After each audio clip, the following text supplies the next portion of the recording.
RPG 2021, qu'en est-il des autres mots? Alors, j'ai déjà parlé des mots principaux des jours 19, 20, 21 en faisant l'exploration PDF. Maintenant, je vous improvise ça sur le restant des mots proposés ces 3 jours-là. Je commence sans plus tarder, mettez hashtag RPG 2021 si vous participez. Alright, ça commence. Storm. Écoutez, je vais vous parler d'un vieux jeu de rôle qui s'appelle Marvel Super Heroes, la version de TSR.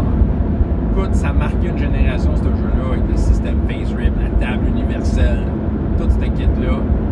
Tu peux faire un sondage aujourd'hui, selon vous, le meilleur jeu de rôle de super-héros de tous les temps, ben, il serait dans le top 5, c'est sûr. Ça a marqué des gens, il y a du monde qui l'utilise encore. Moi-même, faire du super-héros, j'aurais tendance à utiliser ce jeu-là encore. Je le trouve vraiment cool, ce jeu-là. Puis, j'avais essayé ça à mon école secondaire. J'avais trouvé ça bien excitant. J'étais allé me l'acheter tout ça. Moi, ma connaissance des super-héros, par contre, n'était pas très étendue. Je connaissais les plus connus, les plus évidents. Spider-Man, Captain America, Hulk. C'était un gang-là. Je lisais des bandes dessinées. Il y avait des trucs passés à la télé. C'était ça. Et moi, j'avais le jeu pour un peu aller chercher cette ambiance-là, cette dynamique-là de super-héros. Pour moi, c'était parfait. Mais dans le jeu de rôle, évidemment, il présentait tout plein de super-héros de Marvel, dont un paquet que je connaissais pas. Je vais vous dire, je connaissais pas les X-Men quand j'ai acheté ça. J'ai comme découvert les X-Men dans le jeu de rôle, et j'ai trouvé pas mal cool. Il y a un personnage que je trouvais pas mal avec du panache, si on pourrait dire, c'était Storm. Storm, c'est elle qui contrôle la température. La fille, elle a la peau noire, les cheveux blancs, puis quand elle fait ses pouvoirs, ses yeux sont blancs, il y a des éclairs, puis tout. Écoute, elle est cool, là. Mais ce qui était particulier dans le jeu de rôle Marvel, c'est de la façon qu'elle présentait. Probablement que c'est quand ils ont fait le jeu, c'est un échantillonnage de l'époque des héros de Marvel à ce moment-là. Parce que Storm avait un autre look complètement. Elle était habillée comme une punk, elle avait des bottes de combat, elle était habillée en cuir avec des spikes, puis elle avait un mohawk, un mohawk blanc. Écoute, je la trouvais cool. Je dis, wow! Tout un super-héros punk. Moi, au début, je pensais qu'elle était tout le temps de même. Jusqu'à temps que je commence à lire des livres d'X-Men, je m'aperçois que non. D'habitude, elle avait plus un look décontracté avec des grands cheveux blancs, là, des espèces d'ailes en dessous des bras. C'est ça. C'est un peu comme on la voit dans les films, qui est hyper cool aussi. Mais je sais pas, Storm, de la façon qu'elle était présentée là, était spéciale. C'était comme, bon, c'était une mode passagère dans son cas, clairement. Mais je suis sûr que les ennemis avaient peur quand ils voyaient là, ah, dans de la pluie! Fait que c'est ça. Fait que le jeu de rôle m'a introduit à Storm, m'a introduit à X-Men. À travers le jeu de rôle, on découvre d'autres affaires, ça nous amène ailleurs. Voilà. Fait que merci Storm de ton look éclaté, de m'avoir introduit à ton groupe d'amis. Fait que c'était à travers le jeu de rôle de Marvel. Prochain mot, style. Ah là, je peux pas passer sous silence encore une fois.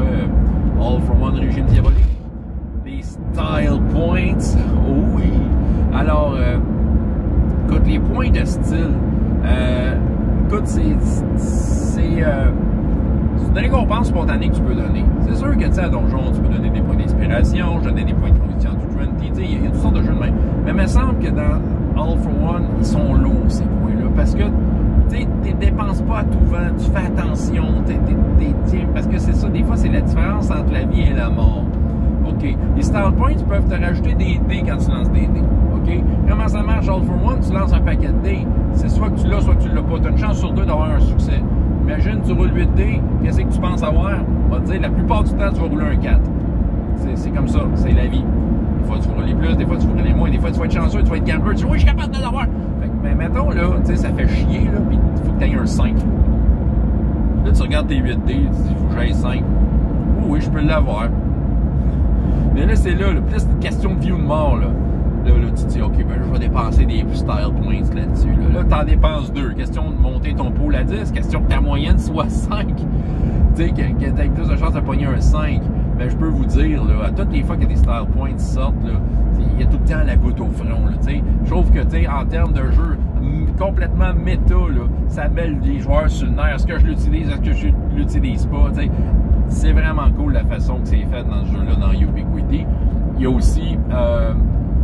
tu peux rajouter des dés, mais tu peux aussi effacer des dommages. Donc, tu reçois des dommages, mais ça te permet de faire un peu de ton héros. Et dire que, finalement, c'était qu'une égratignure. Mais c'est ça.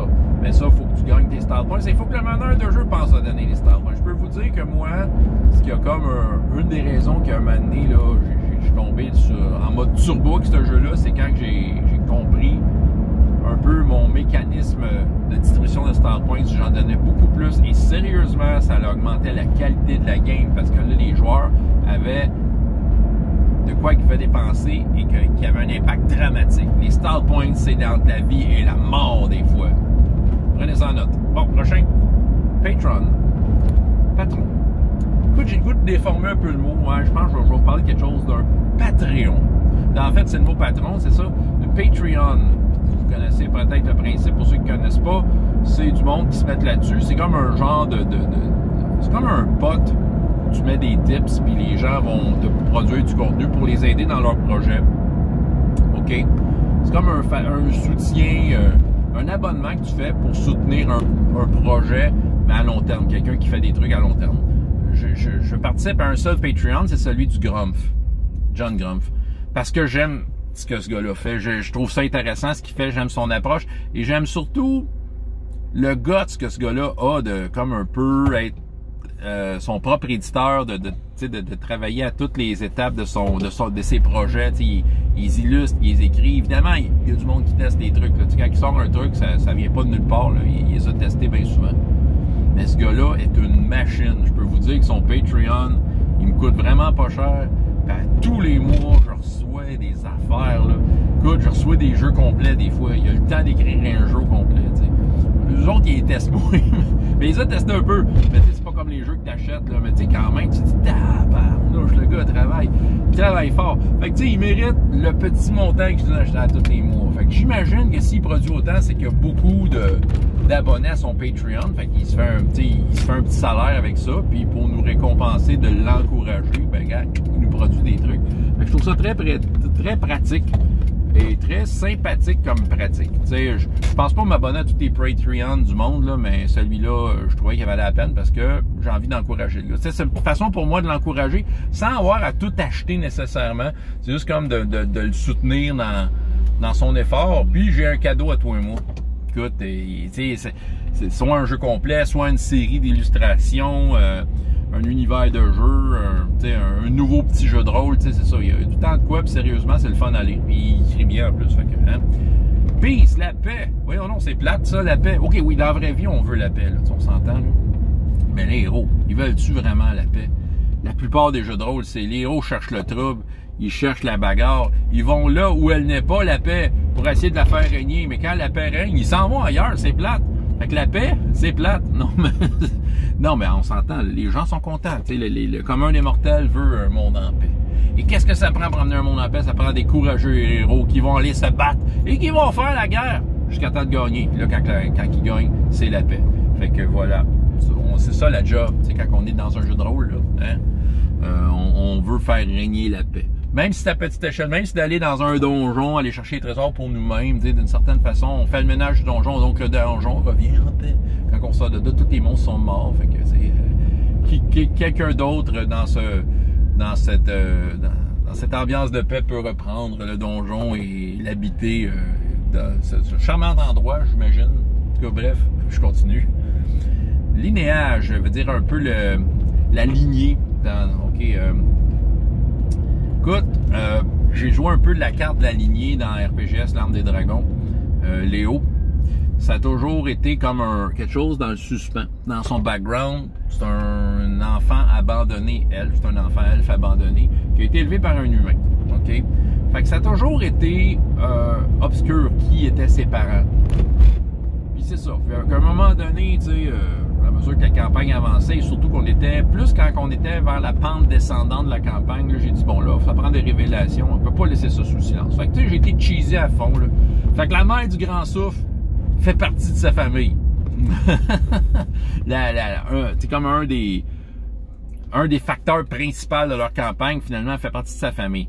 Mais c'était pas clair au début qu'est-ce qu'elle était par rapport à lui. C'était une tante, une cousine, tu sais, c'est ça, ça n'a jamais été super clair, OK? Léo a été en contact avec sa famille, d'une certaine façon, dans une forêt dont le nom m'échappe. C'est une forêt Taltiche qui est silencieuse. Puis, il a rencontré des membres de sa famille. Il aurait rencontré son grand-père et une de ses tantes. Fait que là, il a comme compris que les fameux frères elfes, en fait, qui apparaissaient, qui disparaissaient à tout moment, avaient aussi un lien de famille avec lui. C'est ça. Mais les frères elfes ne le savaient pas. C'était comme un peu... les frères elfes étaient un peu bizarres aussi. Là, ils se rappelaient pas de tout. Ils étaient très confus dans leurs paroles. Mais bref, à un moment donné, il a rencontré quelqu'un qui s'est nommé comme étant sa mère. Une espèce d'elfe sorcière appelée Ravil. Mais finalement, Ravil, c'est une de ses tantes. Et il a découvert que son père serait un des pseudo-ennemis qu'ils ont eu, du moins le chef d'une nation qui leur a fait du trouble, les terres du soleil sombre. Il s'appelle Dantun, c'est un elfe aussi. Puis c'est ça. Fait que là, je vais comme dévoiler de quoi de mes notes personnelles, parce que, c'est sûr, j'ai jamais eu le temps de tout expliquer, mais tu sais, Dantun, ben, il était amoureux de la mère du Grand Souffle, Mélionir, la mère du Grand Souffle. Puis c'est ça, fait qu'ils ont eu un enfant ensemble. Mais tu sais, la mère du Grand Souffle, en faisant son gros rituel, a perdu la map. C'est Ravil qui a récupéré l'enfant, qui a voulu l'élever, mais elle s'est aperçue qu'elle était pas... elle pensait pas être une mère parce qu'elle savait qu'elle avait un destin de méchante. Fait que elle l'a donné à quelqu'un à Trifandrie.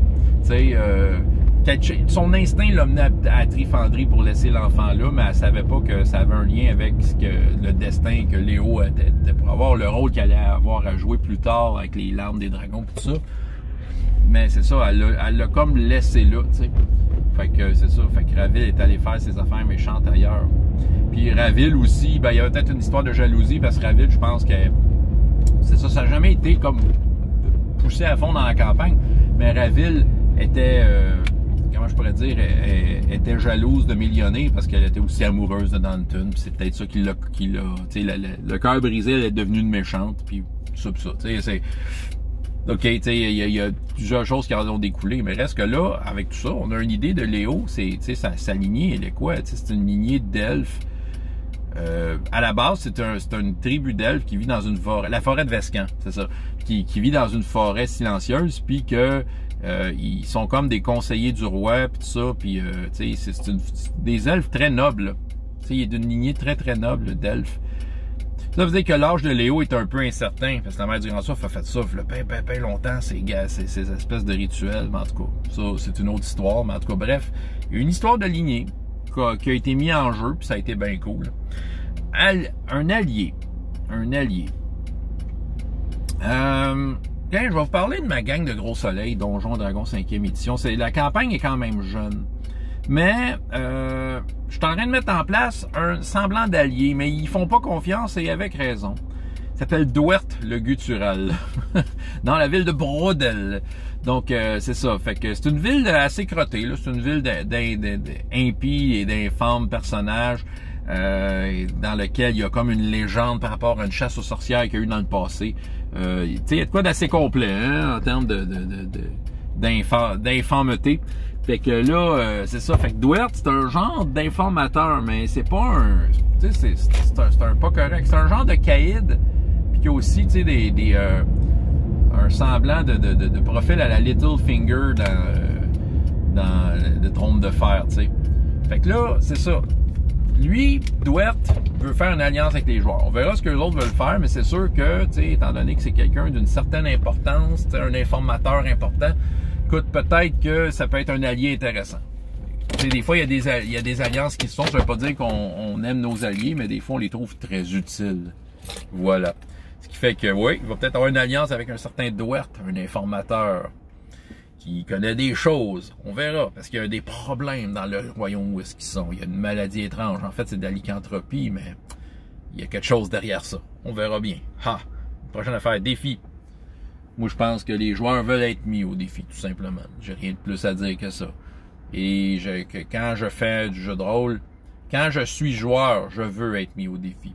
Je veux avoir la goutte au front.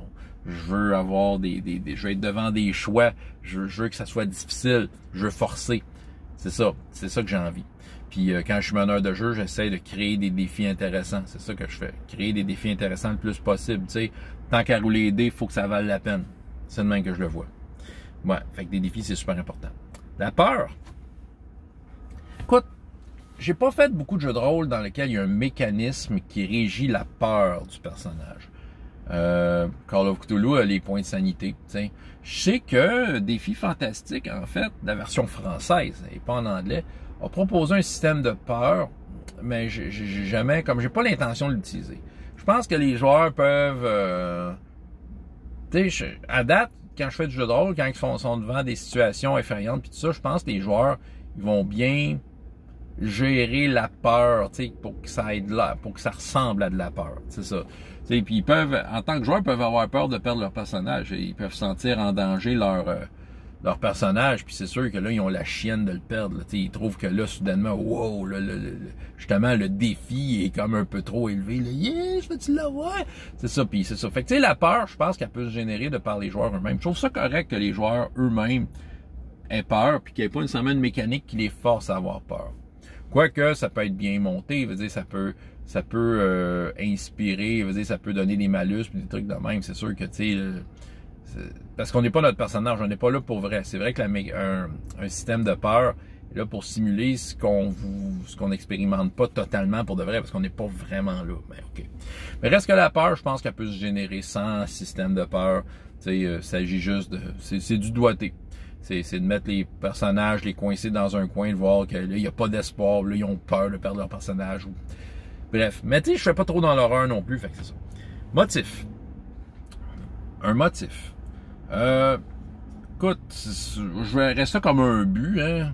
Puis c'est important d'avoir un but. C'est important que les personnages aient un but, une mission, tout ça. Des fois, c'est pas toujours évident au début. Des fois, ils savent pas trop. Ils veulent juste jouer, ils veulent juste avoir un personnage, puis tu sais, interagir avec le monde, avec les pouvoirs qu'ils ont, leurs capacités. Mais à un moment donné, faut qu'il y ait un but. Faut qu'il y ait de quoi qui est motivé. Faut qu'au-delà de juste jouer des dés puis des pouvoirs, faut qu'il y ait un but. C'est un peu comme jouer au Monopoly, là, tu sais. À un moment donné, après 2 tours de plateau là, avec ton pion, tu as eu du fun au début, tu as acheté des terrains, c'est pas. Tu sais, à un moment donné, c'est répétitif, ok? Tu connais tes capacités, tu sais que tu es capable d'acheter des terrains, faire payer du monde, pas aller en prison, tu sais, ok? C'est ça. Ben après ça, là, faut que tu trouves un but. Bon, là, souvent le but, c'est de laver les autres au Monopoly, mais c'est ça. C'est très simple comme exemple. Mais c'est ça qui arrive. Je pense que quand tu commences une nouvelle campagne de jeu de rôle, des fois, t'as à comprendre ton environnement, tu sais, à justement commencer à ouvrir les tiroirs puis jouer après des interrupteurs pour voir qu'est-ce que ça fait, qu'est-ce que ton personnage peut faire.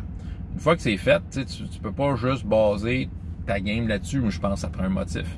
Ça a donc un but. Fait que les personnages doivent se faire un but. Fait que si des fois, il est pas clair au début, ben, en fil du temps, je pense qu'il faut que l'intrigue accroche assez les personnages pour en créer un. Hey, c'était les 3 jours de RPGAD 2021. 19-20-21, restez à l'écoute, il y en aura d'autres. François Letarte, JDR Détente, et on se revoit bientôt. Bye bye.